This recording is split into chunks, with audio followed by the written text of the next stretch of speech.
ओम शांति ओम शांति।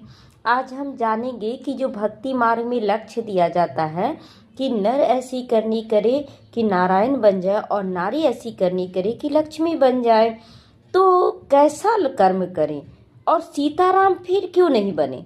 तो आप देखिए, एक छोटी सी इच्छा, जो सीता सब कुछ छोड़कर बाहर निकल गई राम जी के साथ, आज वो कितनी सारी गलतियां की।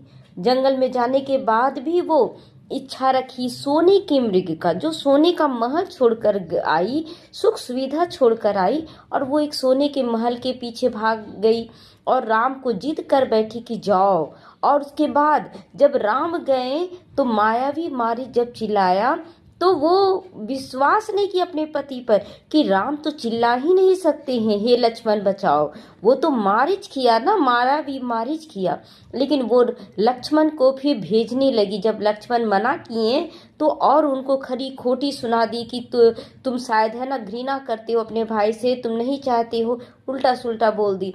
तब लक्ष्मण रेखा पार खींच कर उसके बाद वो चले गए, केवल माँ अपनी भाभी माँ की आज्ञा पर वो चलेगा। तीसरा क्या गलती की कि लक्ष्मण रेखा को पार कर। ये कितनी सारी गलतियां ना, उसी तरह हम भी तो अपने जीवन में कर रहे हैं। हम बाबा के बन गए कि बाबा अब कुछ नहीं चाहिए, और उसके बाद अनेक इच्छाएं रखते, बाबा ये ठीक कर दो।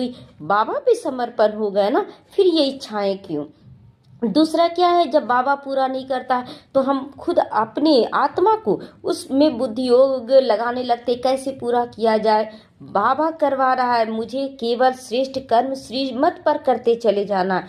तीसरी गलती क्या करते हैं कि अंदर से आवाज आता है ये सही नहीं है, बाबा का श्रीमत भी मिलता है ये सही नहीं है, लेकिन हम उसको भी इग्नोर कर देते हैं। और चौथी गलती, जो श्रीमत की रेखा खींची गई है, श्रीमत बताई गई, उसको भी किनारा कर देते हैं कि नहीं हम नहीं चल पाएंगे। इसके बाहर निकल आते हैं कि कहीं कुछ बुरा ना हो जाए, भगवान को छोटा छोटा छोटा करते चले जाते हैं। और जहाँ भगवान को हम छोटा कर दिए यानी माया को बड़ा बड़ा बड़ा कर दिए, तो परिस्थितियां तो बड़े रूप में आएंगी ना। परिस्थितियां कुछ भी नहीं है, हमारी स्थिति से परिस्थितियां भी समाप्त हो जाती है। एक बहुत सुंदर उदाहरण अभी प्रैक्टिकल में हुआ कि एक बहन का बच्चे के अंदर, नाक के अंदर एक दाना चला गया। वो खेल रही थी, नाक के अंदर उसको अंदर घुसा रही थी, अंदर में घुस गया। तो वो बच्चे सारे चिल्लाने लगे, मम्मा मम्मा ये हो गया। वो माता आई, माता ज्ञान में थी, बोली नहीं बाबा ये परिस्थिति हमको हिलाने आया है, तुम जब बैठे हो तो मुझे क्या सोचना। तुरंत अंदर में बोली बाबा मेरे बस में नहीं हो रहा है ये निकलना, आप निकालो। एक सेकंड उनका बोलना और तुरंत वो दाना